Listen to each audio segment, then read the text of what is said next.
Hey, Matt. Thanks for joining today. So I guess the idea of this is to have a more informal conversation with co-op leaders about kind of the state of the art of cooperatives in Alberta today, especially in the time that we're living through, and kind of shed some light on what what various different kinds of co-ops around the province are doing, how they might be able to work together, what their challenges are, and just get to know them a bit more and kind of what the future may look like as we kind of head into some choppy waters or are in the middle of choppy waters with in 2021. So yeah, just by way of introduction, we've met before, but my name is Elliot Bridgewater. I'm a lawyer and advocate for co-ops here in Alberta and in BC and across the country. And I'm just really interested in the model. Many lawyers will try to disabuse people of the cooperative model or not really know about it. And instead, I want to kind of shed light on a model that's really inspired a lot of solidarity through challenging times in our history and has some really exciting examples of success recently. And Battle River seems to be one of those. And so we kind of want to get a little bit more sense of how that Battle River Railway Co-op came about from your perspective and what it's doing now and what the future looks like. So thanks again for joining me. Yeah, maybe if you could just kind of share a little bit about yourself and how you got involved in the co-op. Sure. So yeah, I'm Matthew Enright from Roseland, Alberta, born and raised there on a small family farm. How I became involved with Battle River Railway. So my father's farm was part of the Battle River Producer Car Group, which is it was a group formed, I think, in about 2003 or so, in response to the kind of the end of the country elevators along our rail line, along the Alliance subdivision. So the producer car group banded together in order to kind of have a critical mass of producer car orders, so that CN would service the rail line. They kind of had said, well, I don't know if they explicitly said they would not service the rail line without a certain number of car orders, but I think it was, if not in writing, it was kind of made known that you had to have a certain volume. So the idea was to get together, I don't know, and order 50-ish cars so that CN would supply them, bring them down service, and then take them on their way. And so that group, I think, had succeeded in a sense to what they were trying to achieve, but CN kind of stepped it up even further and decided that they were going to abandon the Alliance subdivision because volumes had not grown to the state where they could justify keeping the line operational. If, a lot of farmers would say that was the plan all along, was to shut down the rail line, close all the elevators, close down the branch lines, and get all the grain business to the main lines where the terminals had been built. So that happened. I guess I started my farming career in about 2007. I just finished my undergrad degree at University of Alberta in economics, and that summer that growing season, I rented a little bit of land and started farming with my dad. So I was shipping my little bit of grain through producer cars, and then went and got my master's degree at Simon Fraser University in Burnaby. And kind of when I got done my schooling, I didn't really know what I was going to do. An opportunity arose to rent a large, or seemingly at the time, a fairly large grain farm and go grain farm full time. So I took up that opportunity, and really at the same time, this rail line came up for sale. And so the producer car group this through the leadership of a few key individuals, but probably Ken Eschpeter was the main instigator. Decided to try and buy the rail line, take the producer car group, and create a co-op out of it with many of the existing members who are already loading producer cars. The model was the idea was we want members because we want customers, and the existing shippers should also buy delivery shares, which were another class of shares, and those were 5,000 a piece. So I came in, the co-op was being formed, they had to go sell shares. I came in and helped on the share offering, helped organize it a bit and on a voluntary basis, and we raised enough money to buy the rail line from CN. So there was a cash purchase price, and so we raised, I think, over $3 million. Had to go to we were able to get a mortgage from AFSC for the balance, and we were able to buy the rail line from CN and get going. Yeah, so the rail line was formed, co-op was formed. I was helped as a volunteer. I actually applied for a general manager's position that they had posted. It was interesting because now when the board of directors, I don't think at the time especially understood what they needed for staff or to run the business. They probably didn't really know what their business really entailed at the time. Anyways, I applied for a general manager's position and didn't get it because I was full-time farming as well at the time, and they wanted some more commitment. But then I worked on a voluntary basis with them for a while. It's a long time ago, so I don't if it was years or months. And then eventually they hired me and started paying me to do a business called the grains manager. So I coordinated in all the producer car orders, tried to develop more business or bring more farmers into the fold, and do all the admin around that. But then when the wheat board single desk went away when was that? May 1st of 2012 or June sometime, or August 1st, 2012 maybe. Our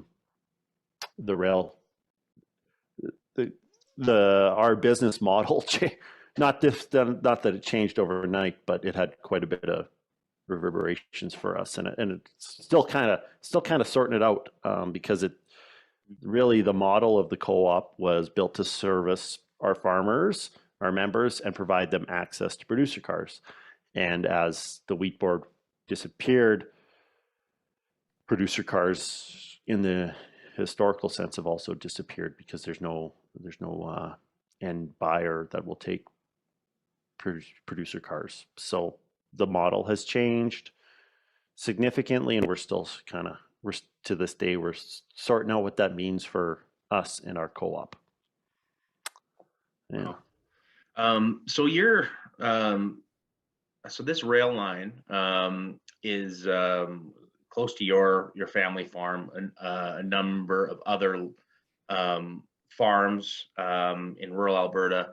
And essentially, CN first said, well, we need at least a minimum amount of product to ship before we'll consider transporting for you on our line. And then eventually, or shortly thereafter, said, actually, we don't want to run the line at all, and we're going to abandon it. So you will have no access to a rail line, or at least one that's nearby, that you've kind of historically had and probably based a lot of your business and operations around. And so a group of like-minded farmers in that area got together and said, maybe we can actually buy this, and we can actually continue our way of life and getting our product to market. And actually then formed a co-op on that basis, and we're able to raise $3 million to keep this line going, and not only keep it going, but to own it. which, and perhaps correct me if I'm wrong, but it seems to be a critical piece of infrastructure and a critical piece of transportation infrastructure that most people would think is impossible to run as a group of laymen. But you've managed to take the reins, figure out how to run it effectively and actually profitably, if I understand correctly. And so, quite amazing story of resilience, resourcefulness from the community and the owners. And so, perhaps maybe we can just chat about kind of what the current operations look like, because I understand there's been a bit of a shift in the business over time, and that may kind of also affect kind of what the future looks like. So, do you want to kind of speak to that a little bit? Sure, sure.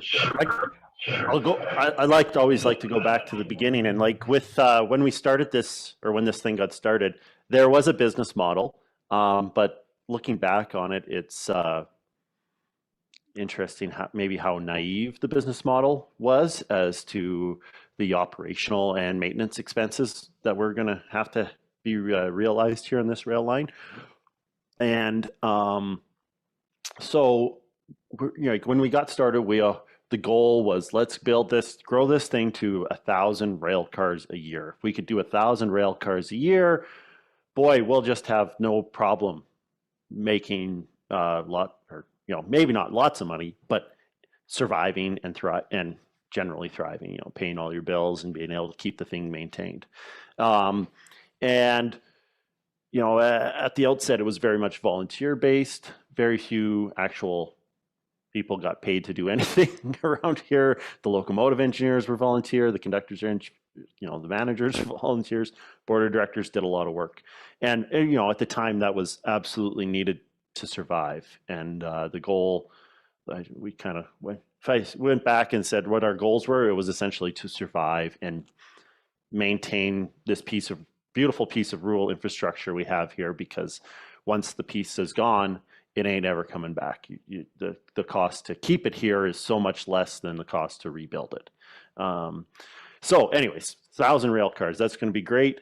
And we actually, have been right around that 1,000 rail car mark for pretty much every year since probably 2012 or so. And it's not, it's that alone isn't really enough to run this rail line in a profitable manner. It'd probably be enough just to kind of stay the course and keep the maintenance at like a bare minimum. But owning a rail line there's different business opportunities. So for a couple of years, from 2012 to 2015, crude oil moved on off of this rail line. We had two shippers moving. I think we were around 1,200 to 1,500 carloads of oil off the line a year. We had a couple of good years where we actually moved over 2,000 carloads of grain a year. But after 2015, oil shipping dried up, and grain was, we had one particular, at the harvest of 2015 was a small crop year as well.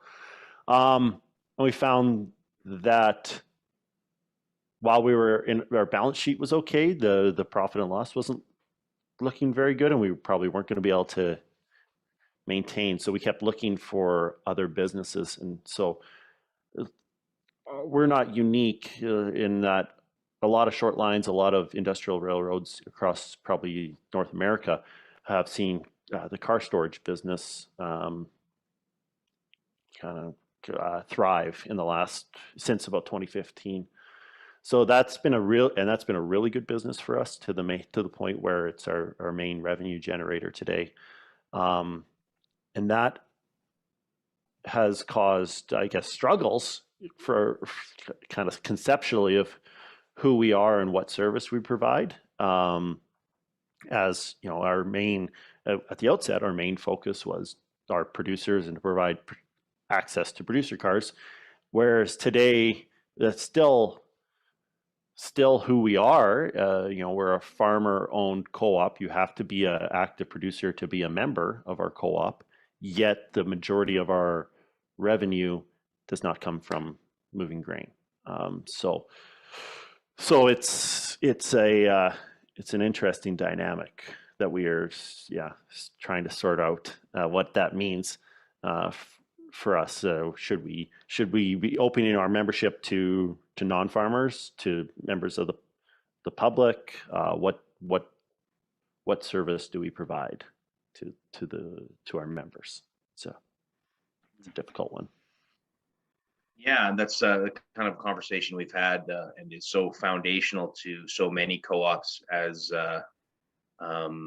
older generations move on, younger generations come up, and society changes all around. And how do co-ops stay relevant to a new generation and to the community that they serve?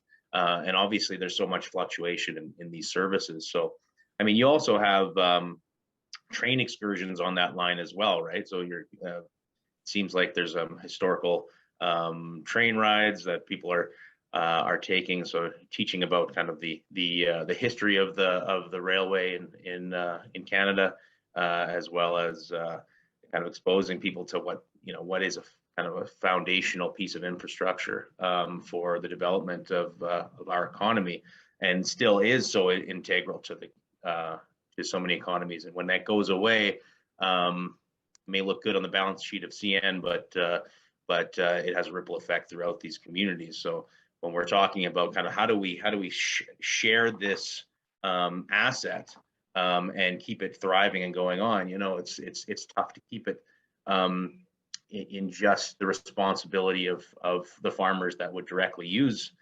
that line all the time for their shipping needs. That's quite the load on their shoulders to bear at all times, especially as there's generational changes. So, how do we involve the community in a more expansive, inclusive way in these vital pieces of the economy? And I think you see how you move from being a passive recipient to these services to an active investor and owner of these services and infrastructure, and it changes the whole way that you view community and the economy. And I don't know if you have anything to add to that, but it's it gets into a bit more of a philosophical conversation. But really, these are really practical challenges that all businesses face, but co-ops as somewhat microcosms of their surrounding communities, and as democratic enterprise run by their members, engage in a much more probably open conversation, debate, arguments at times. Mm-hmm. So I don't know if you want to speak to that, but how do you I mean, how does the co-op kind of see that membership issue going forward? Well, yeah, that's a good question. Well, something I'd like to bring up. Like I know Ken can say in passing, that darn CN, or he might choose his words, have a little more harsh words, but those darn CN, they made us buy this rail line. What a bunch of a-holes. And I reply, it was the best thing that happened to both for the farmers that own the rail line and for the local communities that our rail line runs through. If CN continued to own this rail line, they would have continued to invest $0 in the infrastructure and let it degrade even further than what it was. They would not be looking to drive employment and business into our local areas like we are. I think we're at the stage where we've established ourselves. For the first 10 years, that was the question. I think, will we survive? Now we've established, and we're at the next stage of growth where we're looking to add customers to our kind of our little network here, customers, businesses, and try to drive more economic activity in our region.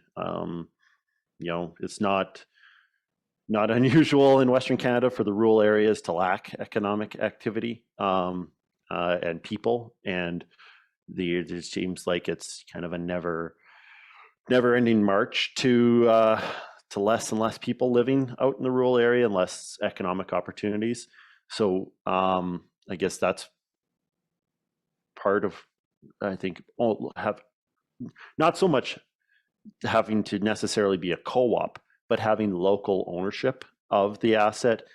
It matters so much to us. If it was somebody or CN or a outside capital that owned this, they would look at the asset a lot different than the way we look at it, and what we're trying to achieve here.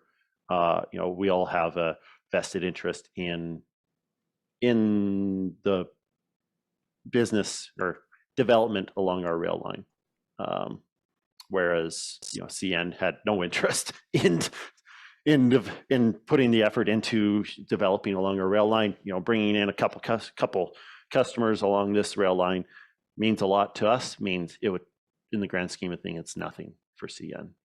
They're the scale and scope of their projects and customers are significantly larger than what we would be looking to bring on here. Yeah, so I think local ownership matters, and how that plays into our co-op going forward. The fact, again, I'll bring again that being the way we're set up today, you have to be a farmer to be a member.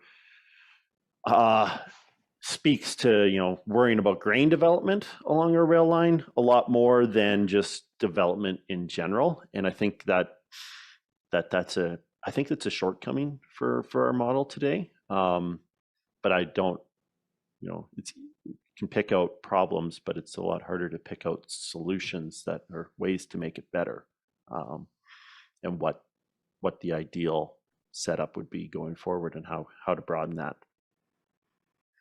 Yeah, and it's kind of there's an existential there's a pretty huge issue in there, which is economic development. It certainly can't fall all on the shoulders of one rail line co-op, but it is a much larger question, and perhaps it's a question for the co-op community to think about in solidarity with co-ops such as yours, because this is a conversation that is a lot broader, right, than moving grain.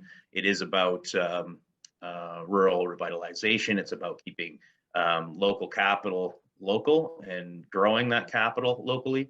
It's about how do we diversify the economy, or bring people home to rural Alberta, or grow these communities again, because there are a lot of human and natural resources to still that are here, and the incredible gifts in these areas.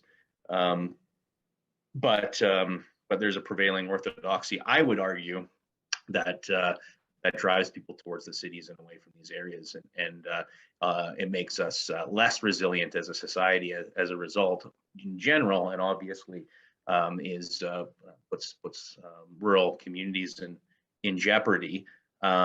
So I guess I would pose that question.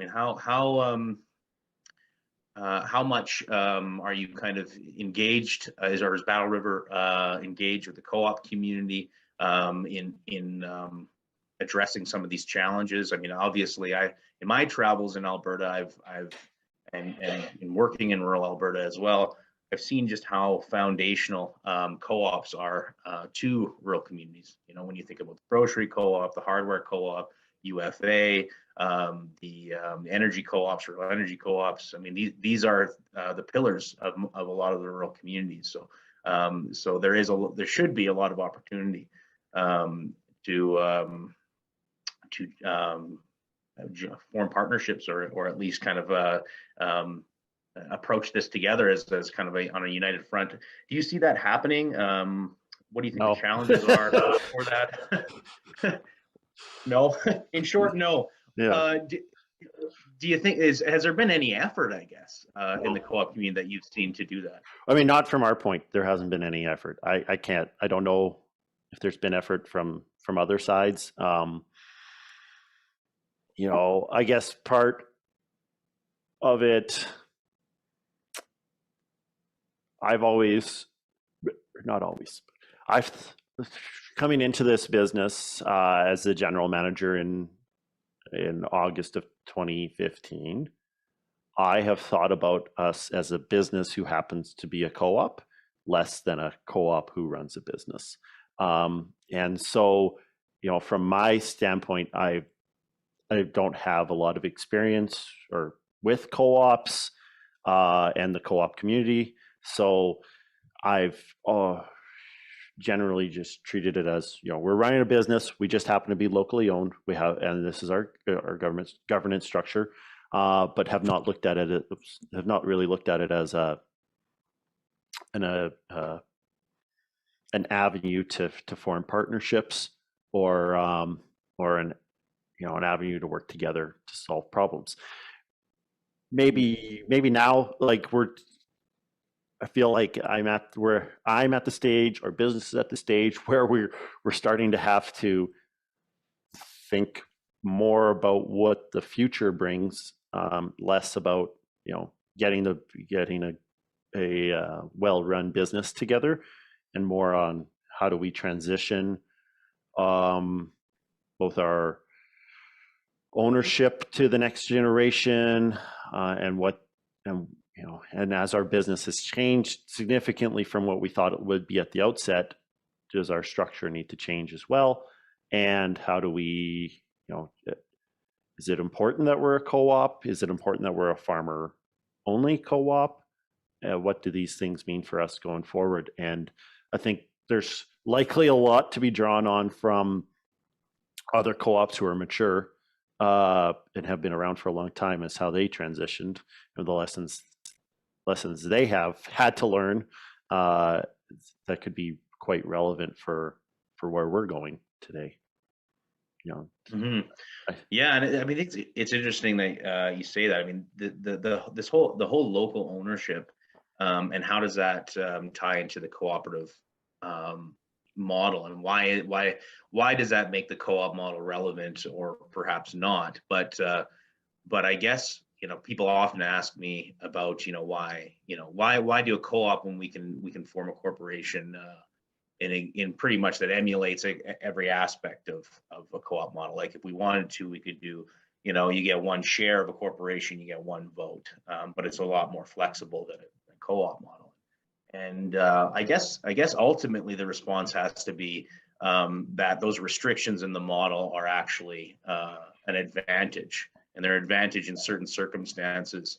And I would argue that one of those circumstances is local ownership, based broadly within a community, in the sense that that broad member owner group is though it poses its challenge with collective action, is in general more responsive to local needs, more interested in local ownership and the services that the co-op provides, and more focused on the services as opposed to the profit, which motivates the co-op to not change, sell to other owners, consolidate ownership within one group or one entity, and then sell off its assets or abandon ship, right? Because the focus on the diversified or decentralized ownership keeps people kind of focused on or sensitive to local needs. Like you mentioned,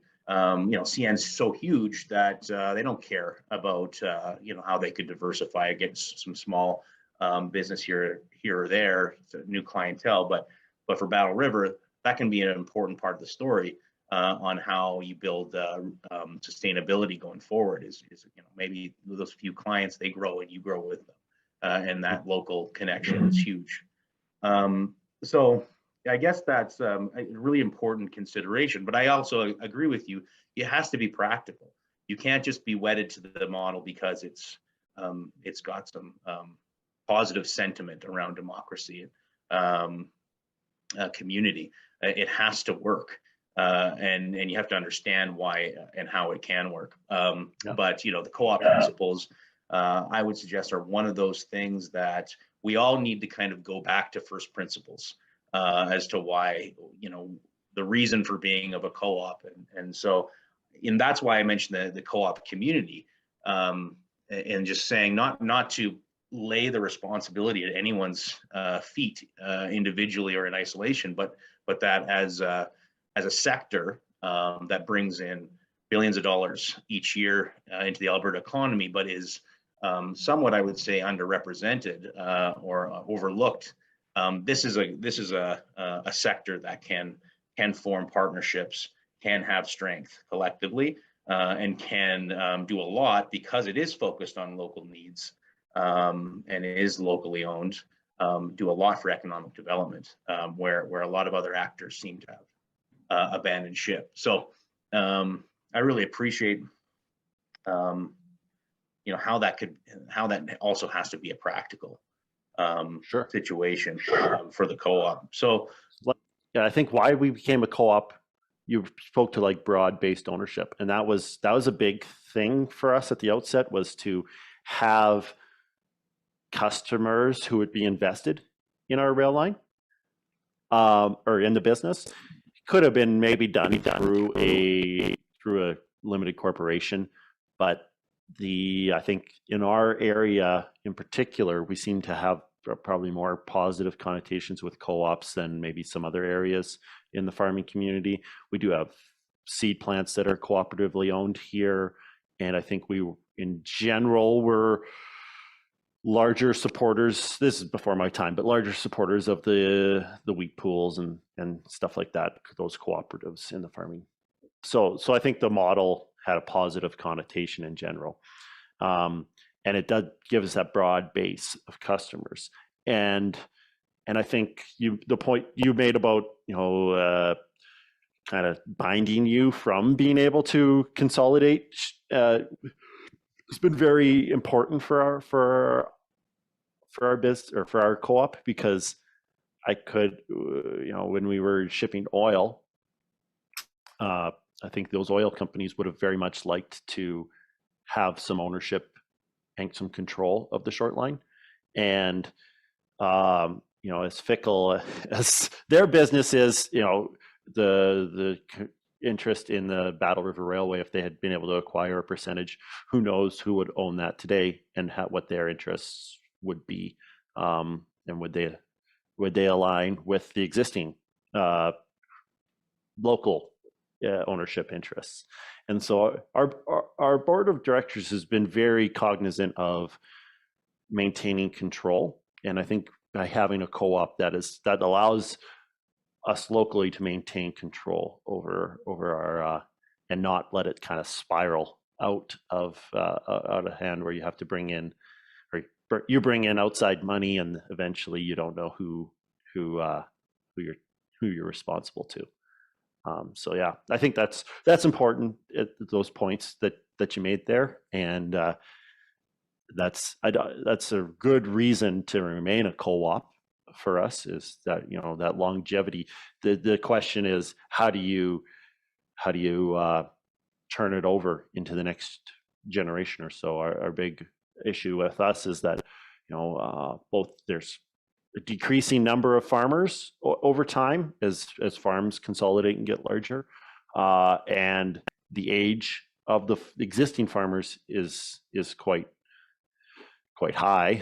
And if we look at it's kind of more of a financial risk for our co-op more than anything, is that we feel like a large amount of our equity may be cashed out in the upcoming 10 to 20 years as the farmer owners have a large amount of equity, and there may not have there may not be an heir who is a active farmer, and will that continue to will they want to continue to be members? So if there's a large amount of our equity that leaves the business, I could foresee an issue where we have to bring in outside equity, and if we don't broaden who can be a member, the outside equity would probably be and we don't have a broader base of who can be a member. We will have to look at alternatives to the co-op model to bring in that outside equity. Yeah, no, that's an important point. I think it kind of indirectly gets at kind of the need for community solidarity, and that's going to be indirect or very direct in terms of investment. And so, but yeah, obviously there's an issue with, if there's less people out there, how do we how do we sustain anything rurally? But I also think that we've got a generational change here that is huge. I mean, everybody talks about succession planning and business in general, but from my point of view, I see that we've got a boomer generation with in whatever sector with all of the assets, but pretty strained economic growth regarding the younger generation, and so predominantly it's the wealth is a generational transfer, and in order to keep these businesses, enterprises, infrastructure going, we need to be able to successfully navigate that transfer, and so that's no different than in family held business, but it can be perhaps more sophisticated in a democratic enterprise on how we do that, because again, a lot the community welfare aspect is kind of intimately tied in there, and people have to see that in both generations. And so you've got a generation, let's say, members that have a lot of wealth, and the value of membership has climbed. But then you've got a younger group of members, perhaps startup farmers, a new generation that maybe can't even afford land, let alone invest a whole bunch of money. And so how do we meaningfully involve them if you've got this huge inequity in assets and capital to use? But you've still got just the same kind of need to keep this thing going.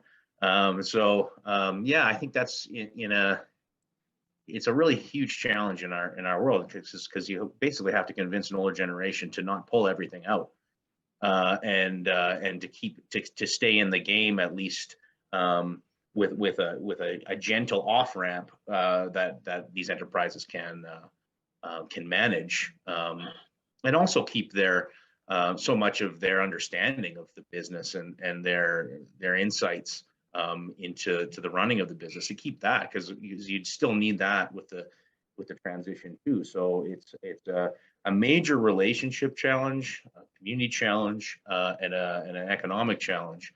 And so I definitely empathize, and I think that there's some tools out there that we're developing or have been developed to try to assist in this, and I think that's a road that I would really encourage membership to start that conversation sooner than later. So it's not quite the crisis that often it can be.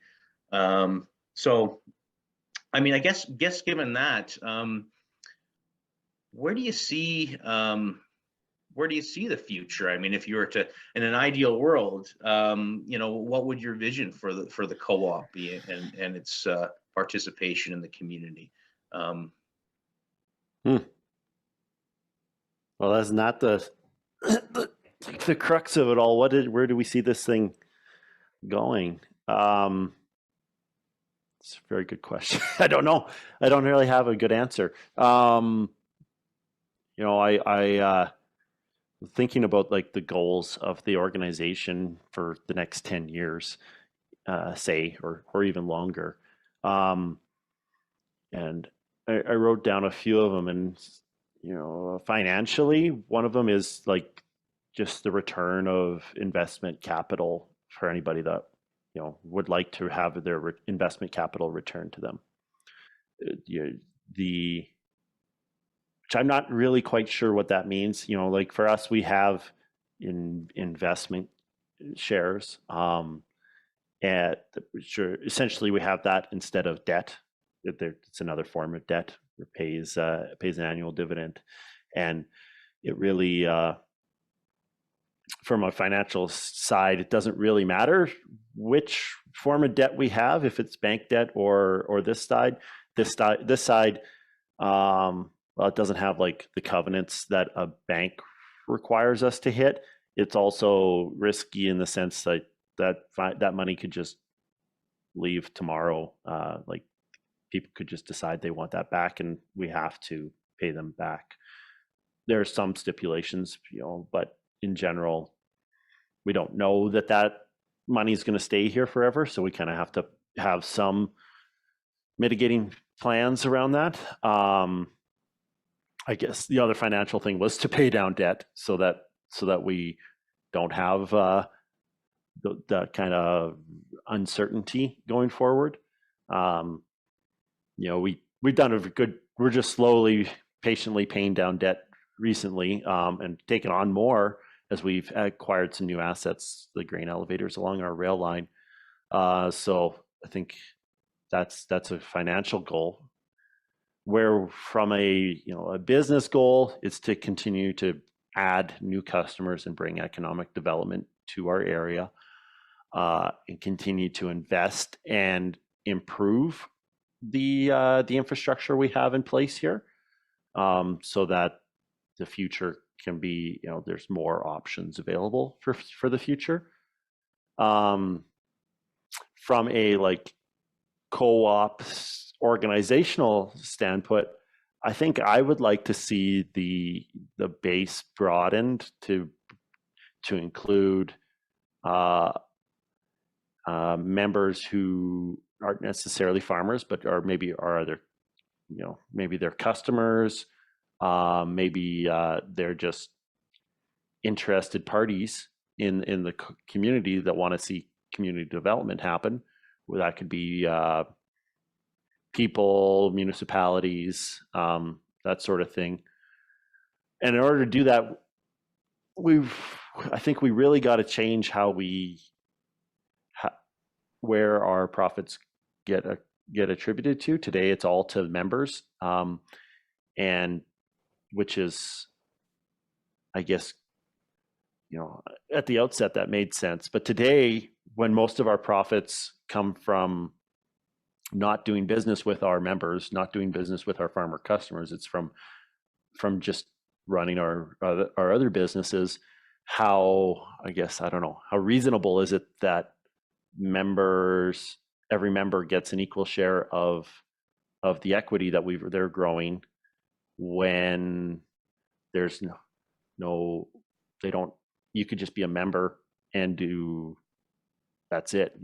You bought your $1,000 share at the outset and have done nothing, no business with the co-op, haven't ever come to a meeting or anything like that, and now you have all this equity attributed to you. I don't have a good answer of what's better to do that. I mean, I think that really goes back to your point of members as customers, because then you can attribute maybe patronage dividends to those members who provide you with business, and so maybe there's still some aspect there for the farmer side of things to be able to try to drive business through some sort of patronage dividends. But really, I'm probably more confused about where we should be going on the co-ops on our structure than I have clear ideas of where we should be going. Mm-hmm. Yeah, business side, I think, or I have a good idea of where we want to take the business. I don't have a good idea of how where we want to take the co-op. Mm-hmm. Yeah, in terms of patronage dividends, just to elaborate on that a little bit in general, and one of the reasons why it works or has worked historically, I think, is that because it really does tie contribution and member participation to member benefit on an individual level, right? So however you define that, you're saying, you gotta contribute something, whether you're a worker co-op contributing hours, or you're buying groceries, more groceries than the other person, you're going to get the benefit of the profits or the surplus, as we say, in proportion to that use and contribution. So that keeps or should motivate members to get involved and contribute, and it does kind of at least indirectly indicate a responsibility to participate in order to gain the benefits of the monetary benefits, at least of a successful co-op. Yeah. So No, yeah, interesting. I got very little experience with other co-ops and how they manage things. But like say I'm the Wild Rose Co-op here, and we have we made X dollars this year.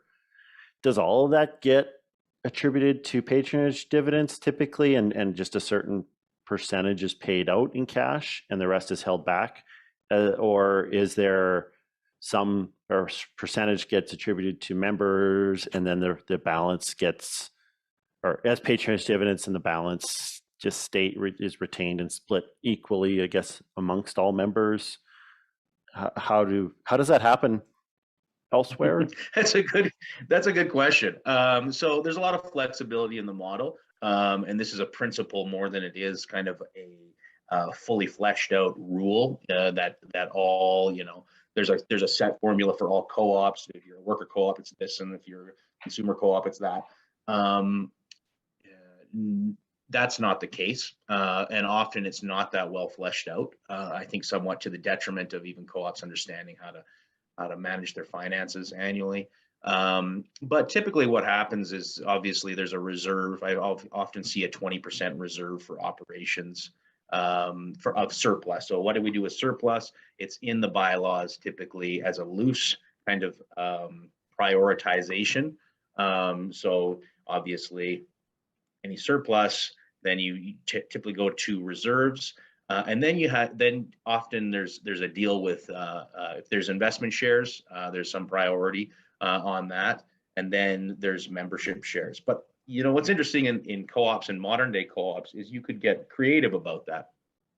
You could allocate a percentage to a certain membership class, for instance. So 20% of surplus or 50% of surplus is going to go here, and then the rest is going to be allocated according to the discretion of the board or however. And you could also create a formula for different. So if there's different kinds of members and they contribute in different kinds of ways, then you can obviously allocate certain percentage of surplus to them according to a formula of participation in the co-op.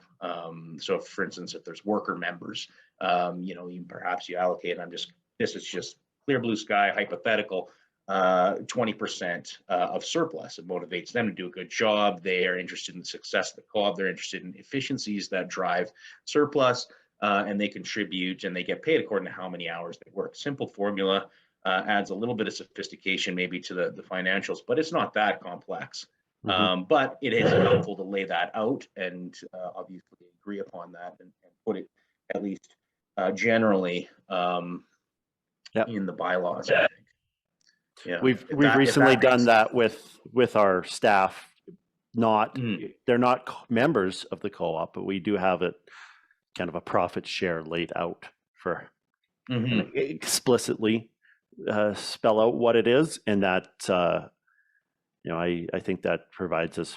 It's a good thing so that everyone knows where they stand, and it's not in the past couple of years we have paid out bonuses, but it doesn't. The board is. I think they had a tough time. They felt like they didn't want.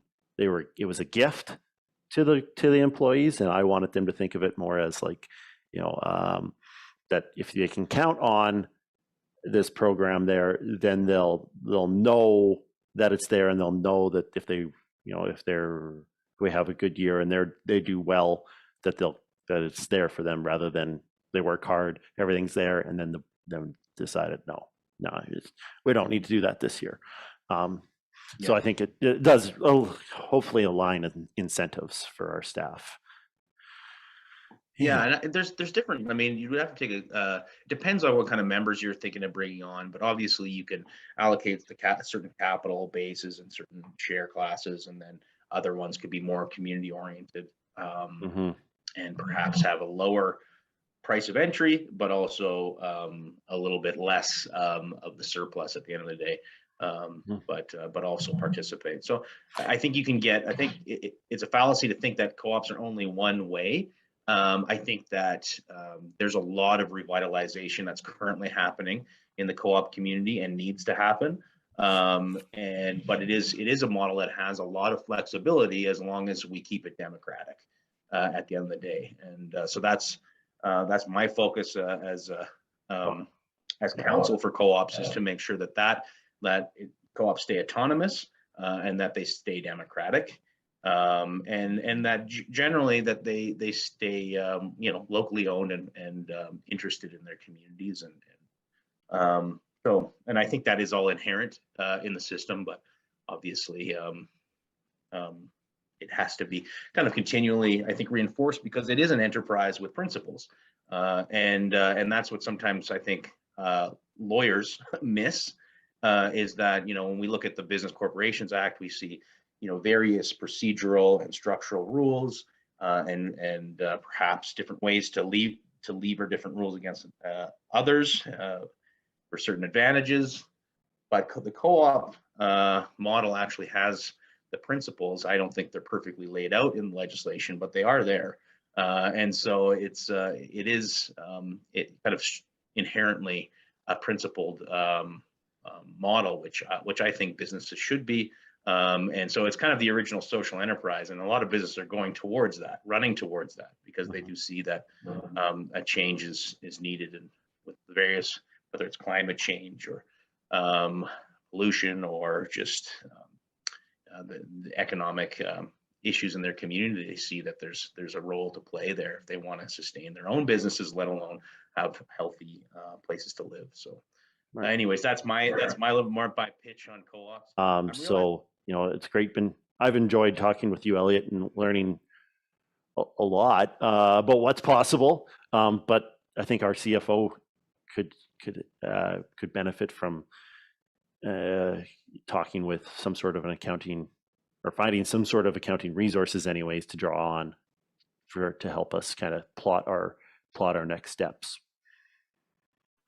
Well, Matt, thank you so much again for joining us. Apologies for some of the connection issues.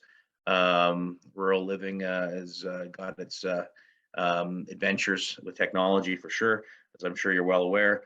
But at any rate, it was really, really informative conversation. I'm looking forward to more in the future.